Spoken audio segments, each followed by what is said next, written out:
Hello guys, this is यशस्वी। कल हमने पढ़ा था येलो स्पॉट तक। आज हमारा अगला टॉपिक है power of accommodation. Power of accommodation क्या होता है? अब ये पावर ऑफ अकोमोडेशन, इसका मतलब होता है कि हमारी आई जो है वो, उसमें अब इतनी कैपेबिलिटी होती है, जो उसमें आइलेंस होता है वो क्या करती है, पास के ऑब्जेक्ट को भी देखती है और दूर के ऑब्जेक्ट को भी देखती है। ठीक है ना? तो यही इसकी definition. Normal eye can see nearby as well as distant object clearly by changing the focal length of eye lens. इसकी सिर्फ एक डेफिनेशन ही आती है एग्जाम में, और इससे ज्यादा कुछ नहीं आता, ओनली डेफिनेशन ही आती है। ठीक है? उससे अगला हमारा टॉपिक है, ये इंपॉर्टेंट है, रेंज ऑफ विजन। आपकी रेंज ऑफ विजन क्या होती है? अब आप ऐसा तो नहीं है ना कि कुछ तो रेंज होती होगी जो आपकी आई कहाँ तक देख पा रही है। आपकी जो आई की रेंज ऑफ विजन होती है वो 25 सेंटीमीटर से इन्फिनिटी तक होती है।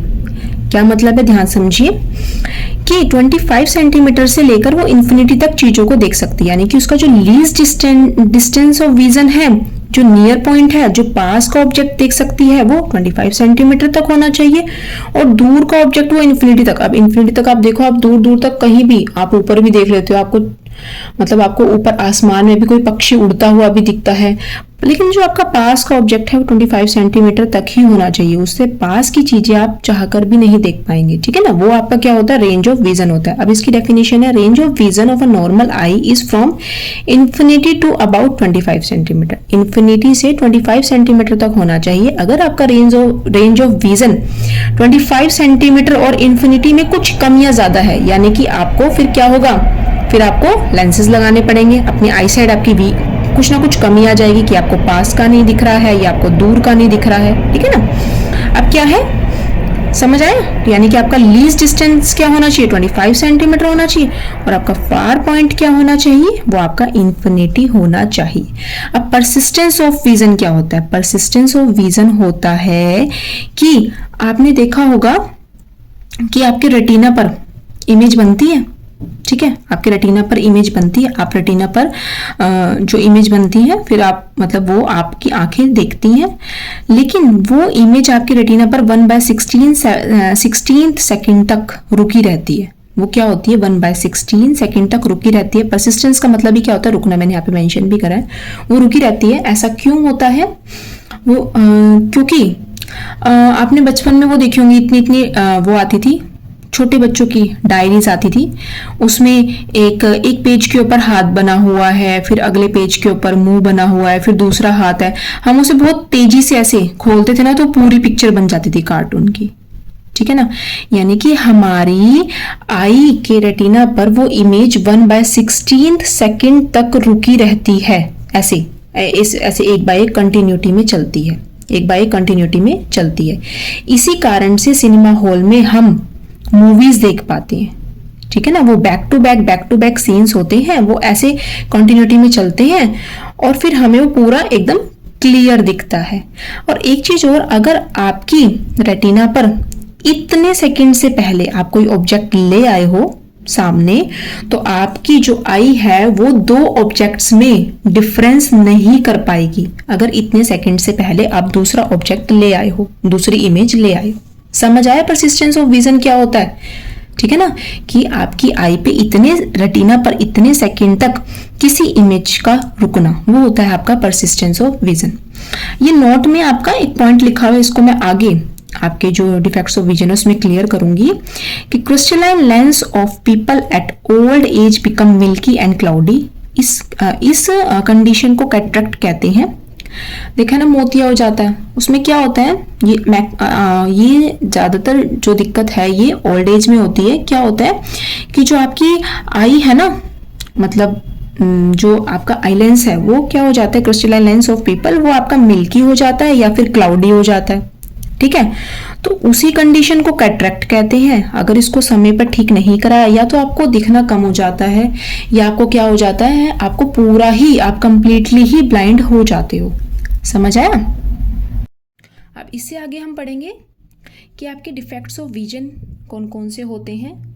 ठीक है ना? कौन कौन सी दिक्कतें आती हैं आपको दिखने में, कि आपको पास का नहीं दिख रहा है या आपको दूर का नहीं दिख रहा है, या और भी बहुत सारी प्रॉब्लम्स होती हैं, और उनको हम करेक्ट कैसे करें। ध्यान से देखिए, पहली आपकी जो बुक में है, एनसीईआरटी में है, वो है आपकी क्या है, मायोपिया। क्या है? मायोपिया या शॉर्ट साइटेडनेस या नियर साइटेडनेस। ठीक है, उसमें क्या होता है, इसमें होता है कि आप नियर के ऑब्जेक्ट्स को, ध्यान से सुनो, नियर के ऑब्जेक्ट्स आपको दिख रहे हैं, यानी कि आपको पास के ऑब्जेक्ट दिख रहे हैं, आपको दूर के ऑब्जेक्ट्स नहीं दिख रहे हैं। मैंने यहाँ पे लिखा भी हुआ, near object can be seen, far object can't be seen. आपको पास के ऑब्जेक्ट्स दिख रहे हैं, आपको दूर के ऑब्जेक्ट नहीं दिख रहे हैं।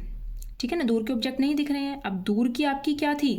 इन्फिनिटी थी, यानी कि जो आपके फार पॉइंट्स हैं वो हो सकता है कि इन्फिनिटी से पहले हो गए, तभी तो वो नहीं दिख रहे हैं ना। तो फार पॉइंट्स क्या हैं? लेस देन इन्फिनिटी हो गए हैं। अगर इन्फिनिटी पे होते तो आपको ये दिक्कत ना होती। ठीक है ना, तो इसमें इफेक्ट क्या हो रहा है? इफेक्ट आपका फार पॉइंट हो रहा है ना। क्या इफेक्ट हो रहा है? इफेक्ट आपका फार पॉइंट हो रहा है, क्योंकि आपको दूर के ऑब्जेक्ट्स नहीं दिख रहे हैं। आपको दूर के ऑब्जेक्ट्स नहीं दिख रहे हैं, आपका जो दूर का विजन था वो क्या था? इन्फिनिटी था। अब वो इन्फिनिटी नहीं रहा, वो क्या हो गया? लेस हो गया है इन्फिनिटी से। इन्फिनिटी से लेस हो गया तो इफेक्टेड क्या हुआ? आपका फार पॉइंट हुआ। ठीक है ना, इस केस में आपका क्या होता है? इस केस में जो आपकी इमेज है वो रेटिना से पहले ही बन जाती है। क्या बन जाती है? इमेज रेटिना से पहले ही बन जाती है। इन फ्रंट ऑफ रेटिना, पहले ही इमेज आपकी बन जाती है रेटिना से पहले। समझ आया यहाँ तक? अब ये किन किन कारणों से हो सकता है? अब इसके कारण क्या है, इसके कॉजेज़ क्या हैं? इसका कॉजेज़ है कि हो सकता है कि power of eye lens become high, कि जो आई लेंस की पावर है वो बहुत ज़्यादा बढ़ गई है। अब आई लेंस की जब पावर बढ़ जाएगी तो फोकस क्या होगा? पहले बनेगा। फोकस पहले बनेगा तो आपकी इमेज भी क्या बनेगी? पहले बनेगी। ठीक है ना, तभी तो बोला मैंने कि रेटिना से पहले बन गई इमेज। सेकंड कारण क्या हो सकता है कि आई बॉल बहुत ज़्यादा बड़ी हो गई है। आई बॉल बहुत बड़ी हो गई है। अब ये कारण ना ज़्यादातर या तो एक्सीडेंट हो, किसी का इंजरी हो जाए, उसमें देखने को मिलता है इंजरी हो जाए, या फिर क्या हो, किसी को बर्थ से ये प्रॉब्लम हो, तब ये सेकंड वाला केस देखने को मिलता है। इसमें क्या होता है, आई बॉल जब आपका बड़ा हो गया, eyeball become too long, तो क्या होता है, जो आपका रेटिना है ना वो अपनी पोजीशन शिफ्ट कर लेता है यहाँ पर। ठीक है ना, इमेज यहाँ बन चुकी है, रेटिना ने तो अपनी पोजीशन शिफ्ट कर ली है। समझ आया? इस कारण से। अब आगे ध्यान से देखिए जो मैं बता रही हूँ। थर्ड कारण क्या है? पावर ज़्यादा हो गई है। ठीक है ना, अभी बताया ना कि पावर क्या है, ये देखो पीछे मैंने लिखा हुआ है कि क्या है, power of eye lens become high, power बहुत ज़्यादा हो गई है, फोकस पहले बन गया है। ठीक है, फोकल लेंथ, एक कारण और होता है इसमें कि फोकल लेंथ बढ़ ही नहीं पा रही है, फोकल लेंथ इंक्रीज ही नहीं हो पा रही है, फोकल लेंथ इंक्रीज नहीं हो पा रही है। अब फोकल लेंथ कब इंक्रीज होगी? फोकल लेंथ कब इंक्रीज होगी? जब आई लेंस क्या होगा आपका? थिन होगा। ये कंडीशन होती है कि फोकल लेंथ इंक्रीज होगी जब आई लेंस थिन होगा, और फोकल लेंथ डिक्रीज होगी जब आई लेंस थिक होगा। ठीक है ना, तो अब हम क्या करें, इसको ठीक करने के लिए क्या करें? एक चीज़ और भी है, ध्यान से देखिए कि क्या होता है। एक कारण और है कि excessive curvature of eye lens. क्या? Excessive curvature of eye lens, कि आपका क्या है कि जब थिक लेंस होता है ना तो कर्वेचर, जो आपका कर्वेचर है वो ज़्यादा हो जाता है, ज़्यादा कर्व हो जाता है। क्या हो जाता है? ज़्यादा कर्व हो गया है। अब इसको सिंपल सी बात है, एक तो आप ठीक करने के लिए ये भी कर सकते हैं कि आपकी पावर क्या है, मैं लगातार बोल रही हूँ कि आपकी आई लेंस की पावर क्या हो रही है? बढ़ रही है। ठीक है ना, आप आई लेंस की पावर को घटा दो, आई लेंस की पावर को घटा दो, यानी कि अपोजिट नेचर का लेंस यूज़ कर दो। जब आप अपोजिट नेचर का लेंस यूज़ कर दोगे तो क्या हो जाएगा आपका? अपोजिट नेचर का लेंस यूज़ करने से आपकी जो ये दिक्कत है ठीक हो जाएगी। ठीक है ना, तो आप अपोजिट नेचर का लेंस क्या यूज़ कर सकते हो? कनकेव यूज़ कर दो, कनकेव यूज़ कर देंगे। ठीक है ना, नेगेटिव पावर का, तब आपकी ठीक हो जाएंगी। और अगर आपको मैं अच्छे से ही इसको बताऊँ तो हम क्या करें, पास के ऑब्जेक्ट को हम क्या कर रहे हैं, इसमें क्लियर देख पा रहे हैं, इन्फिनिटी को नहीं देख पा रहे, दूर के ऑब्जेक्ट्स को देख नहीं पा रहे, यानी कि क्या कर रहा है, आपका जो लेंस है वो पहले ही कन्वर्ज हो रहा है। क्या कर रहा है, लेंस आपका पहले ही यहीं पर ही कन्वर्ज हो रहा है, तो उसको हम डाइवर्ज कर देते हैं। ठीक है ना, हम उसको क्या कर देते हैं, डाइवर्ज। अब डाइवर्जिंग लेंस यूज़ करेंगे। अब डाइवर्जिंग लेंस यूज़ करेंगे तो डाइवर्जिंग लेंस आपका कौन सा होगा? Concave lens. अब दोनों ही तरह से मैंने आपको बता दिया है कि क्या करो, मैंने पावर ज़्यादा थी, अब पावर घटा दो। अब पावर घटाने के लिए हम क्या करेंगे, जब हम किसी भी उसका अपोजिट यूज़ कर ले तो आप सेंस भी लगाओ ना कि पावर ज़्यादा है, पावर को कम कर दो, पावर को घटाएंगे तो अपोजिट नेचर का लेंस यूज़ करेंगे। अपोजिट नेचर का लेंस कौन सा होगा, आपका कनकेव लेंस होगा, नेगेटिव नेचर का, ठीक है। और अगर आपको यहाँ से भी नहीं समझ आ रहा तो पहले ही बन रहा है, पहले ही कन्वर्ज हो रहा है वो अपने उसको, तो उसको डाइवर्ज कर दो, ज़्यादा कर दो, क्योंकि पहले ही वो अपनी इमेज बना रहा है, रेटिना आगे हो गया है, ठीक है ना, रेटिना आपका। तो आप ये भी यूज़ कर सकते हैं। यहाँ तक समझ आया। सेकंड है आपका हाइपरमेट्रोपिया, इसका उल्टा है बिल्कुल, फार साइटेडनेस या लॉन्ग। क्या है इसमें, फार के ऑब्जेक्ट आप देख लेते हो, आप पास के ऑब्जेक्ट नहीं देख पाते। क्या है, आप दूर के ऑब्जेक्ट देख लेते हो, आप पास के ऑब्जेक्ट नहीं देख पाते, यानी कि the near point be more than 25 centimetre, यानी कि अब आपका पास का नहीं देख पा रहे, तो पास का हमारा क्या था 25 सेंटीमीटर था ना, तो यानी कि हमें दिक्कत इसमें आ रही है, अफेक्टेड ये हो रहा है, यानी कि 25 सेंटीमीटर से क्या हो गया, ज़्यादा हो गया ना, ठीक है ना। अब हम क्या करेंगे इसके लिए, ध्यान से देखिए। इसमें क्या था, मैं आपको उसी से रिलेट करती चलूँगी। उसमें क्या था, जो आपकी इमेज है वो कहाँ बन रही थी, उसमें क्या था, आपकी इमेज बन रही थी रेटिना से, आपकी इमेज बन रही थी, उसमें पहले बन रही थी इन फ्रंट ऑफ रेटिना, लेकिन इसमें क्या बन रही है, image will be formed behind the retina, ठीक है ना, इमेज विल बी फॉर्म्ड, यहाँ पर बन रही है, बाद में बन रही है इमेज, क्या बन रही है आपकी, यहाँ पर बाद में बन रही है इमेज, वहाँ रेटिना से पहले बन रही थी, यहाँ रेटिना के बाद में बन रही है, ठीक है ना। अब इसके कारण क्या क्या हो सकते हैं, उसके सेम कारण है, बिल्कुल उससे लगभग अपोजिट है कि power of eye lens become low. इसमें उसमें पावर ऑफ आई लेंस ज़्यादा हो गई थी, इसमें पावर ऑफ आई लेंस क्या हो गई, कम हो गई है। आई बॉल शॉर्ट हो गया है, आई बॉल शॉर्ट हो गया है। आई बॉल शॉर्ट होने का मतलब है कि क्या है कि रेटिना ने अपनी पोजीशन क्या कर ली है, शिफ्ट कर ली है। ये रेटिना ने अपनी पोजीशन क्या कर ली है, शिफ्ट कर ली है, ठीक है ना। यहाँ पर पहले बन गया है रेटिना, इमेज भी क्या बन गई है, ये यहाँ पर बाद में बनी है। उसने रेटिना अपनी पोजीशन क्या कर ली है, शिफ्ट कर ली है, ठीक है ना। और अगला रीज़न क्या है कि फोकल लेंथ, हाँ जी, ये जो ये वाला केस है ना, eyeball become too short, जैसे उसमें था ना, ये केस भी तभी होगा कि या तो आपको कोई इंजरी हो या बाय बर्थ आपको कोई दिक्कत हो, ये तभी होगा। फोकल लेंथ क्या है, फोकल लेंथ डिक्रीज, क्या है, फोकल लेंथ कम नहीं हो पा रहा है, फोकल लेंथ कम नहीं हो पा रहा है, तो क्या होता है, थिक लेंस में कर्वेचर ज़्यादा होता है और फोकल लेंथ कम होती है। तो सेम इसमें भी क्या करेंगे, अब जैसे मैंने उसमें बताया कि उसमें क्या था पुराने वाले में कि इसमें पावर बढ़ानी है, क्या करनी है, इसमें फोकल लेंथ कम नहीं हो पा रही है, पावर क्या है, पावर इसमें बढ़ानी है, पावर बढ़ानी है, क्योंकि पावर क्या है, कम है। अब पावर क्या करनी है, पावर आपको ज़्यादा करनी है, ठीक है ना। Power of eye lens become low, कम है, पावर ज़्यादा करनी है, तो क्या करो, अपोजिट नेचर का लेंस यूज़ कर दो। क्या करेंगे हम, क्या यूज़ करेंगे हम इसमें यूज़ करेंगे कन्वर्जिंग लेंस। क्या यूज़ करेंगे हम इसमें, कन्वर्जिंग लेंस, क्योंकि क्या हो रही है, बहुत बाद में चली जा रही है, हमें पहले ही करनी है, ठीक है ना। देखिए ध्यान से, आगे मैं आपको बताती हूँ। पिछले उसमें मैंने आपको बता दिया था, ठीक है ना, अपोजिट नेचर आप वहीं से देख लेना कि कन्वर्जिंग है और डाइवर्जिंग है, दोनों ही लेंस यूज़ हुए हैं पावर कम करने के लिए या पावर ज़्यादा करने के लिए। अगला है हमारी ये प्रेस बायोपिया।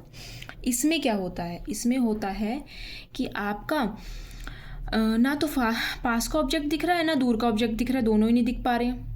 ये ज़्यादातर ओल्ड एज में होता है। क्या होता है, ज़्यादातर ओल्ड एज में होता है। इसमें क्या होता है, आपकी सिलेरी मसल्स होती हैं और जो आई लेंस है दोनों की ही इलास्टिसिटी कम हो जाती है, पावर ऑफ एकोमोडेशन भी डिक्रीज़ हो जाती है, ठीक है ना। इस केस में क्या होता है, ये ओल्ड एज केसेस में होता है कि आपको दोनों ही, ना तो आपको पास का दिख पाता है ना आपको दूर का दिख पाता है। तो इस कंडीशन में हम क्या करते हैं, इस कंडीशन में हम यूज़ करते हैं बाईफोकल लेंस। क्या यूज़ करते हैं, बाईफोकल लेंस, ठीक है ना। बाईफोकल लेंस में क्या होता है, जो आपके स्पेक्स होते हैं उसका जो ऊपर का पोर्शन होता है ना, उसमें हम कनकेव लेंस यूज़ करते हैं, और जो उसका नीचे का पोर्शन होता है, कौन सा, उसका जो नीचे का पोर्शन होता है उसमें हम कन्वेक्स लेंस यूज़ करते हैं। समझ आए यहाँ तक।